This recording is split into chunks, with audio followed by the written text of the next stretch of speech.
better. Yeah. The skill just a little bit too high here. You have tools. It's just the decision making and being on the same page when you try to make a play, and that's where Method is currently miles ahead of Zealots. I don't even know how much you can fault Zealots for a lot of these plays. It's just like the power level of these teams is so incredibly different right now that it's going to be. I mean, it's just tough. How do you break through that? That's one of the reasons why we said Method had such a bad start into Phase 2, because they lost against direct competition, and now they go up against top 4 teams, where they're just sitting there and they're getting outclassed, on top of them still lacking a bit of the synergy that they want. So that's why we're talking about get experience from this, try to improve as a team, and just don't take losses too hard, but always think about, okay, we need to identify an issue that we have, target that issue in the next few games, try to solve that so that when the games really start to matter a lot against direct competition, again, that's where we can shine. But of course, that puts you in a situation where there's insane pressure. And it's not easy if you lose games, first of all, this decisively, and also every single weekend. Yeah. To keep that in mind and to just like look forward, having that mindset is incredibly difficult to pull off. It drains on your soul. It Yeah. really does. Let's go to game number 2 here and see if Zealots can find a way to pull out a victory here against Method. Game number 1. Kind of showing that Method might be the powerhouse in today's matchup. Method will pick Dragonshire. Oh. Meaning Zealots will have first pick. Yeah, Zealots. That is actually. I didn't pick up on that when we were looking at the bans for the first time. This is actually Zealots not banning out Dragonshire.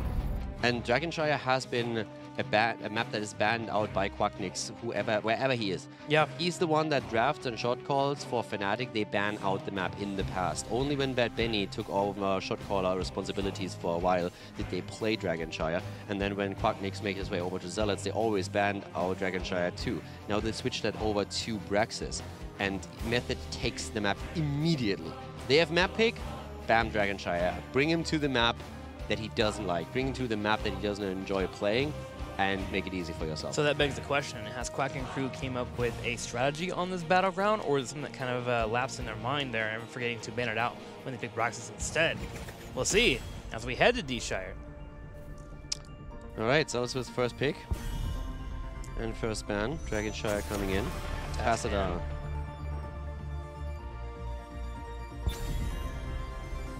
Is an Abathur ban here?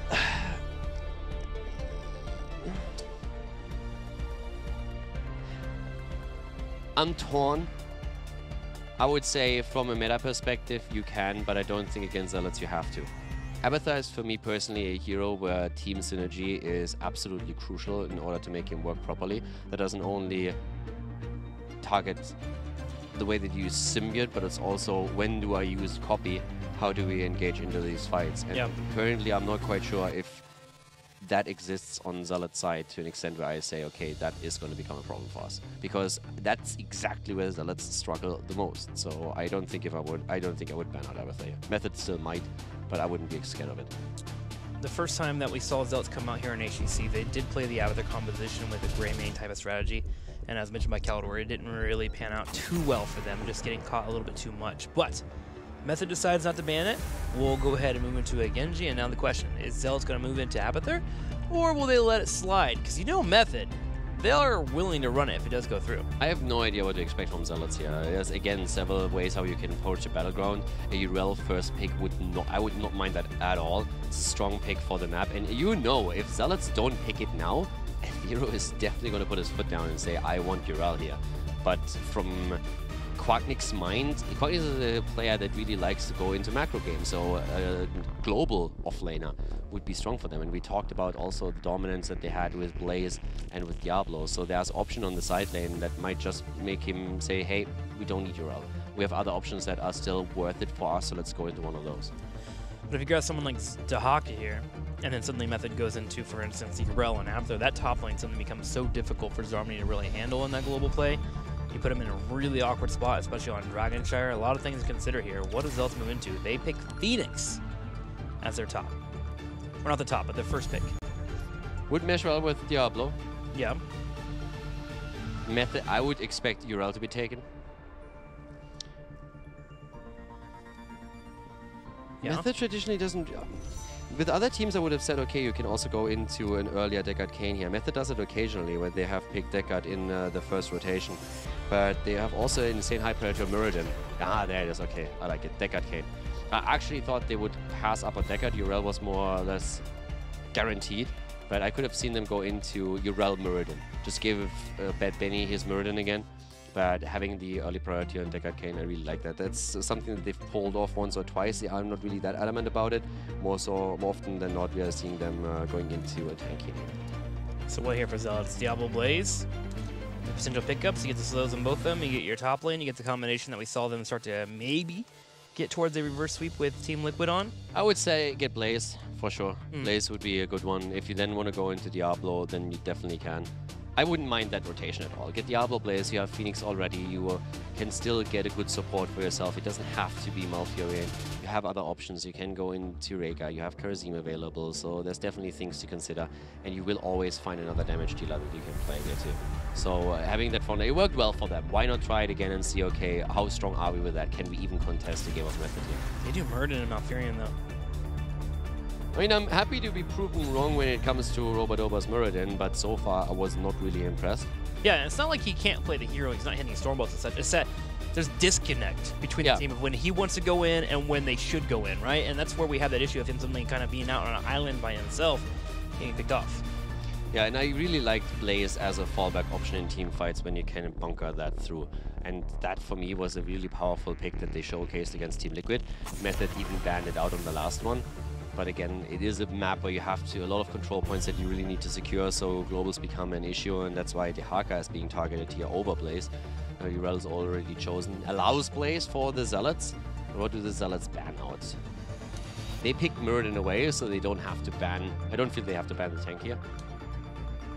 I think Hanzo or Chromie come to mind as characters to take away from Method, as they like to run them in that bottom lane by themselves and control the giant camp as needed. Medivh is still a very strong option for Method. Tracer is up even though Tacita has been banned.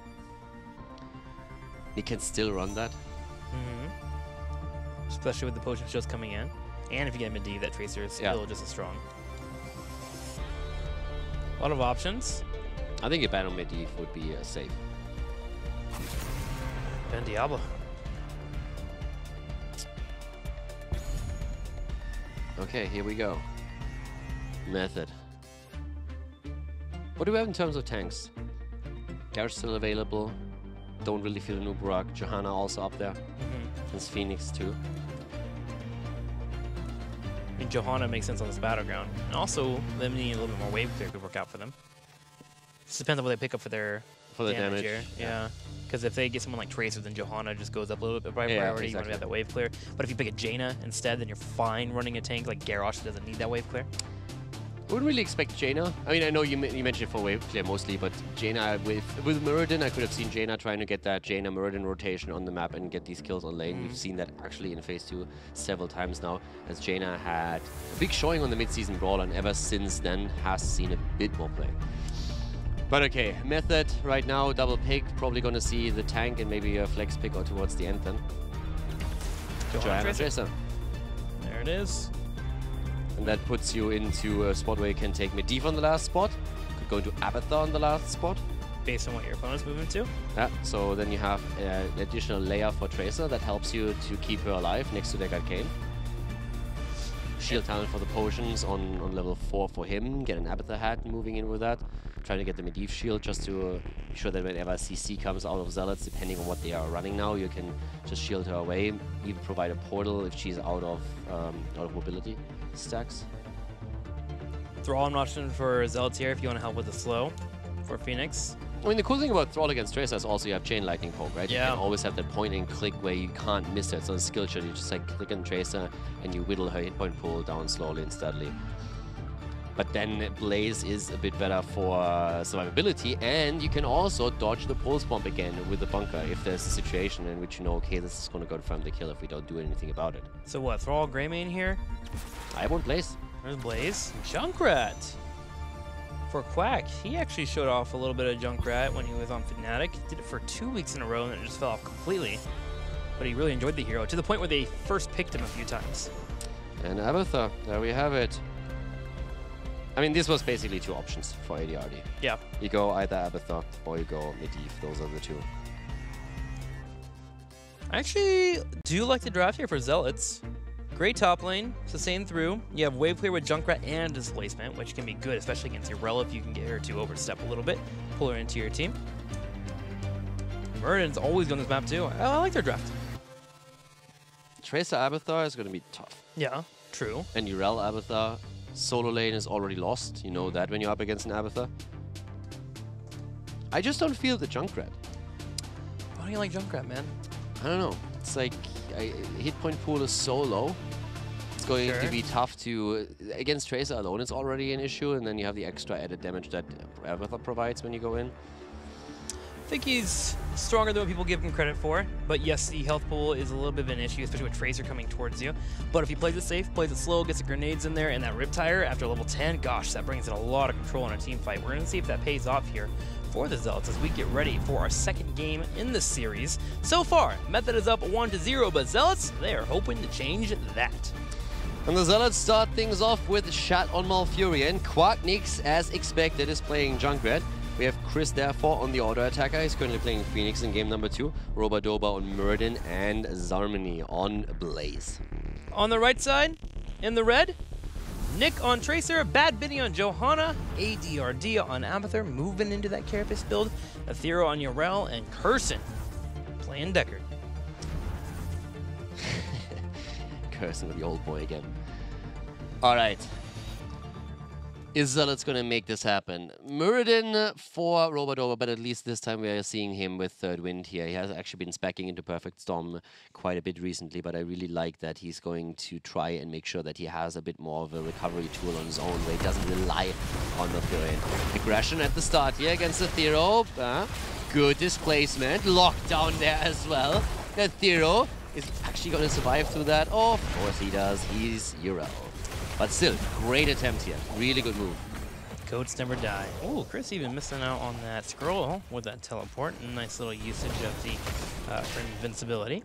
Robadoba holding this middle lane here while Junkrat runs to the bottom, and we'll start at the clear lane, which is what Junkrat can do pretty darn well, even trying to delay Deckard came from rotating in. Another fight in the middle as Tracer has to use her recall, attempting to escape as Chris puts out some decent damage on her.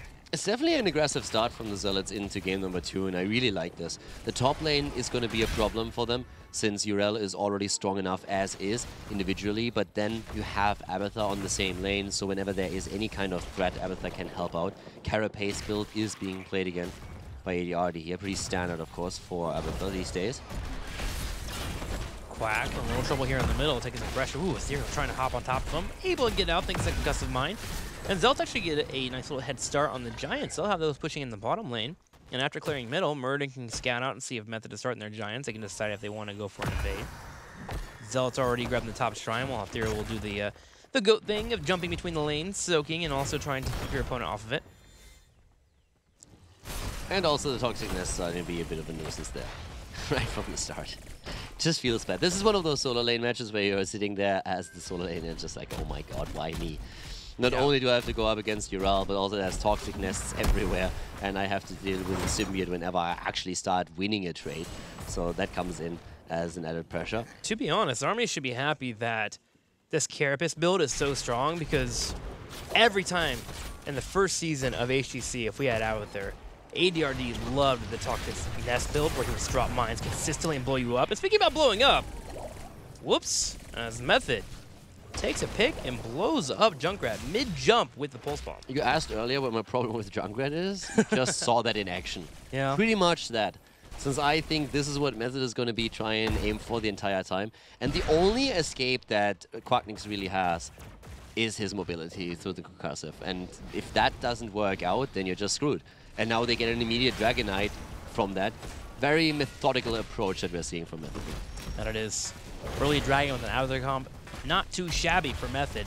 Grab a turret, look towards the second one. Chris will be here to help out with the defense. Phoenix will shred that Dragon pretty decently if he's able to get the damage on it, but Tracer plays it slow and safe, continues to poke with a Fire Breath, while Johanna keeps his back up. Urel, however, is doing well in this top lane, getting both turrets down.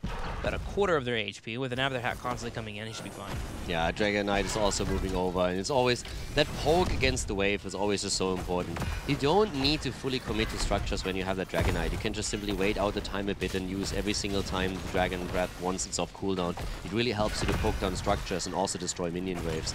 In an ideal world, you're trying to approach a fort or towers when your own wave is pushing in, because it soaks up so many of the tower shots, and that will make sure that your Dragon Knight is not getting bursted down by the turrets. Zarmony, man. Losing your well in the top lane, your turrets have already been taken out. I am going to shed a single tear just for him, because now without a well, it's going to be even more difficult to deal with your well constantly putting pressure on him, with Abathur Hats constantly coming in. You may have to call for a couple of ganks into his top lane. Yeah, and I mean, his top lane was, as you said, already difficult to begin with, but now it has more or less been becoming impossible. Benny getting helped here as Robadoba is attempting to zone him from taking that last tower in the middle. The experience lead for Method is nothing too dramatic yet, but it starts to build up slowly and steadily. Jump out by Robadoba. Again, the scroll of ceiling here as Curse is attempting to lock him out. And yeah, things are just not looking good for Zealots. They're getting pushed back. They're not too far behind experience, but the structural advantage that we're seeing build up on the side of Team Method is getting a little bit out of control already, since they open up more of the map. Exactly. You may look at this and, as you said, see the experience, say, it's not too bad, Zealots are just fine, but with them having a middle and the top opened up so dramatically, when 10 comes here and Method can find a killer or two, they say they can take those forts. That's where they jump up that experience. If they get a second dragon around to level 10, that's where they also open up the map too, and suddenly they can invade into their opponent's knights when they need to. This gets snowballed pretty quickly, and Zealots will have to find a way to stop the bleeding, and they need to do it quickly. Yeah, it's all about the next Dragon Knight. If Method can claim level 10 and with 10 control both the shrines and get a Dragon Knight, there could be a problem. But Zealots are closing the distance a bit, and with a push through the Knight camp at the bot lane, if they can take one of these towers down, maybe both, that would definitely help them a bit to just lessen the threat once 10 is in the hands of Method. Just trying to deny that window for as much as you can. Interesting. A level 7 change up here for Mule. Instead of going into the Mule, we're going into the spike damage that you can get. So looking to keep Tracer in a situation where she's even more deadly. Also, Aethero now has that extra damage. Look at him. He is actually proxying behind the fort with the help of the Knight Camp, and nobody from Zealots can actually come over and help. There's a threat of the Giants and Knight Camp being grabbed in the bottom part of the map, so they're like, hey, sorry, Zarmony, you're on your own, bro. And he just used Divine Steed just to run Zarmony down a little bit, to get closer so that Abathur gets value out of his Spike Burst. And it's just frustrating if you are Blaze in this situation. The 10 is ready, and they're taking another camp at the bot lane immediately. And now, of course, an attempt to make a play for the Shrine. But Zealots are denying that for as long as they can. They actually are so close to 10 that they should be able to delay this. But it's now a free camp pushing at the bot lane very soon. But at least it's a 10 versus 10 situation, so you can deny that a little bit longer. The Dragon Knight. Oh, there we go. Knight Camp grab 2. Entire Shrines grab here as well. Trying to pinch Zealots a little bit and see where they respawn. So far, Zealots are respawning in the middle. They don't want to go with this Dragon yet for the reasons that you just mentioned. Aethero by himself, but should be able to get out. And he will. Gosh, Yrel she's dirty sometimes, man. Being able to be in a 1v4 with an Abathur Hat. That insta-mount is just so dirty. In the middle of the fight, mounts up, just walks a little bit, doesn't get the entire duration through, but I mean, it doesn't really matter. It's enough to get closer. We're talking about getting closer, they're getting pretty close to Shat here, and that is a kill. He gets his Twilight Dream off, and Nick is pressured, but it's not enough to confirm a kill here by any means for Zealots. Method still looking strong, and Blaze is not there. It's one of the reasons why Zealots are struggling this much at the bot lane. Even Muradin is falling. Muradin jumping in there, thinking they could maybe block someone down, but with the Stormbolt missing, he had to pop his avatar, and Method just answers back with an easy kill. Giant sieging away, and even Bad Benny eating some of these grenades to try and prevent the Giants from falling. Quack will finally clean those up, but there's still a dragon that can be grabbed, and Yrel will start to rotate over with the help of Johanna. ADRD continuing to soak that top lane as they move towards level 13. And this is starting to be a bit of a beatdown. If this dragon goes over to Method, I see them taking maybe double forts and looking at a keep wall. Yeah, so the Slug is actually taking it. Aethero is still zoning everyone out and is making sure that Blaze is not getting too cheeky here. But the Slug is now taking control. That allows Yrel to just push out one more wave. Shat in the back, dead again. Nick just delivering. He has the Abathur Hat the entire time when he needs him. But there's a counter kill. Robadoba and Crispa able to get Deckard Cain. Lockdown, Blessed Shield, teleports away. Chris able to get out with a quarter health, but Method healthy with shields constantly coming in. Zealots are staying resilient. They're holding back. With no Malfurion here for 3 seconds, Quack is in a position where he has to grab the bottom shrine. He gets it.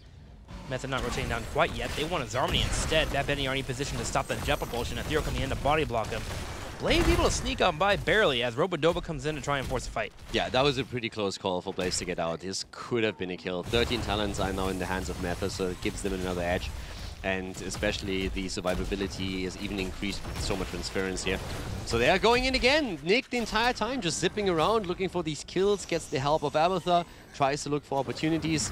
Top lane is getting pushed out by Abby as well, whenever need be. They're of course going for the squishies here, and they're trying to make that play for the next Dragon Knight. They have 13 talents, so an edge over Zealots in the first place, and they're trying to use it here to confirm another objective. And all 5 here, still out of town disadvantage, but as you mentioned, trying to find something. But Method gives him nothing. Euro on the bottom, she clears out the Giants. Abathur helping him out, just in case she gets in trouble. Nick on the side, in case someone were to rotate down. Quack is forced to eventually pull away from the middle as they try to grab 13, but now Method sees an opportunity. They go in, look at Robodoba, put some decent damage down, even a scroll connecting. Method just dancing around Zealots as Johanna runs to the top left and gets that pushing in too. But Zealots have now level 13 talents, and actually it's not too bad for them because they are even in talents. They're still trying to make their plays here. Good Lornado, saving Ethereal again. There's definitely a lot of mobility involved from Method in the way that they're playing this, but the Zealots have now successfully delayed the DK until they have their own level 13 talent. That gives a lot of survivability over to Malfurion and Murden. And now with that, they have a more realistic chance to take teamfights. They just need to always kill someone off towards the top lane, since Abathur is continuing to push it out with the symbiote.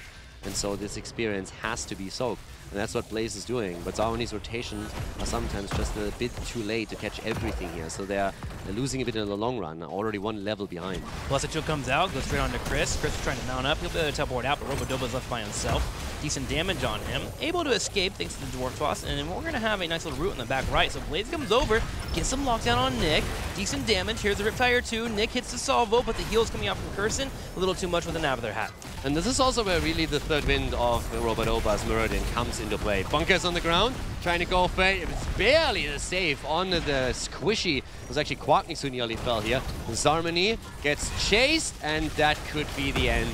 Blaze goes down, Method on 15.5.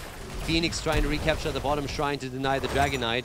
No one went back to channel, but they have now full control in this 5 versus 4 setup. Can rotate back down, claim that, and try to make that play for the DK, and that's exactly what Benny did. He's there, Ethereal is in the middle, channels it through, and objective number 2 in the hands of Team Method. Oh, and look at the map too. Night Camp in the top lane, Junkrat's going to deal with that, but the middle of the Dragon is already breaking this down. That's going to be a 16 experience lead here for Method as they have 2 talents over their opponents. The 4 in the bottom eventually got cleaned up. Abathur slowly bleeding that down. So now with a duration of 55 seconds and a healthy Dragon, Method turns their attention over to this keep wall. First turret goes down, there's the gate, next should be the second turret, and then they just need to ask themselves, do we want to dive here? Do we want to force this keep? I mean, they can. They have 16, so there's definitely a chance for them to make that work once that the minion wave is there. They even engage into it before the minion wave is out. Blessed Shield is missing, though. No kill against Chris. That's what they're trying to set up here. Taking Phoenix down. The Riptire comes out. Robodoba is already in a bit of trouble. Riptire does some damage to Tracer, but that's about it. And the keep is falling. The first keep down 12 minutes into the game this time. Zarmony also has to drop the bunker to stay alive. Trying to retreat here. Scroll of Sealing is slightly too late. Chad, on the other hand, he falls, gets the Twilight Dream off, but that is just not enough for a counter kill. Zarmony is about to die. They could go for another kill against Chris. Warps away. Method looking at the core here. 3 levels ahead in a talent. And they decide that might just be enough to get the win. They have an ultimate illusion up against him here, which will allow for Nick to move into a second Tracer. There we go. ADRD gets the clone. They go straight for Chris here. He's going to be able to get to his key, buying some time, but the core continues to be focused down. Nick has yet to be touched. Curson has got him nice and protected. With the Blessed Shield about to be popped up too, Method has it here. As they get on the core, drop it down to 20, drop it down to 10. Chris goes for a Miracle Salvo, but it's too late. Method goes up 2-0 over the Zealots. You have to feel for the Zealots now. This is a rough phase. On the other hand, Method is looking clean. Yeah, they have been looking really strong throughout phase 2. But it really breaks your spirit when you see how Zealots struggle. And for Method, of course, this is just another day in the office. Right now, they're basically quick matching this. 7-1 in kills, a large lead of their opponents, finally breaking them through, getting the keeps, going straight in for the core. 23 minutes game time for a 2-0. Wow, when you put it in that perspective, that hits me like a tidal wave. That's pretty tough. Yeah, jeez. Zealots to figure out how to pull this together as we prepare for a game number 3. Could it be in draft? Is it teamwork? What is the first step they even do to try and scratch at Method? Again, I'm going to be honest here. I think we have a tough time also evaluating if maybe even they accomplish what they are setting themselves up. From my perspective, they go into these games and they are saying, okay, today this is what we're going to work against. You have to put that in perspective. We're on like the 8th slot that hasn't taken a single match goes up against, I think it's the number 3 right now. Yeah. Method is more or less on level with Liquid. So it's the number 2, number 3 spot that they contest. Method is looking stronger every single week. They're definitely going to the Western Clash. They are looking fantastic right now. And they themselves say, we want to take the number 1 in Europe. We're just going to improve now. Yes, we are an old lineup that has already synergy, but we feel there's still a skill ceiling for us that at some point we can hit. And we're like a long way away from that. So they need to show these games. That's what we expect from Method if you go against the last place in the league. For Zealots, it's just simply improve and try and pull the leftovers. Make sure that you go from game to game and you work on things where you say, okay, we have an issue here, let's target that directly. Even with them losing, they might be able to pull it off. Did we expect them to win the series? No. I would have been shocked if Maps, they can. maybe. Yeah, maps maybe. I would have been shocked if they can win those. It's just tough, the fashion that they lose in, that the games are this short, that Method is that dominant. But then again, we're looking at it from the Zealots' perspective. If you look at it from Method, that's what they need to pull off if they actually want to be the best in Europe. If you want to take Dignitas spot at some point, that's the game you have to show here. And they're showing it, that's for sure. Yeah. We'll see if they continue that trend as we come back after a commercial break. We'll be in game number 3, and we'll see if Method can clear the Sunday out.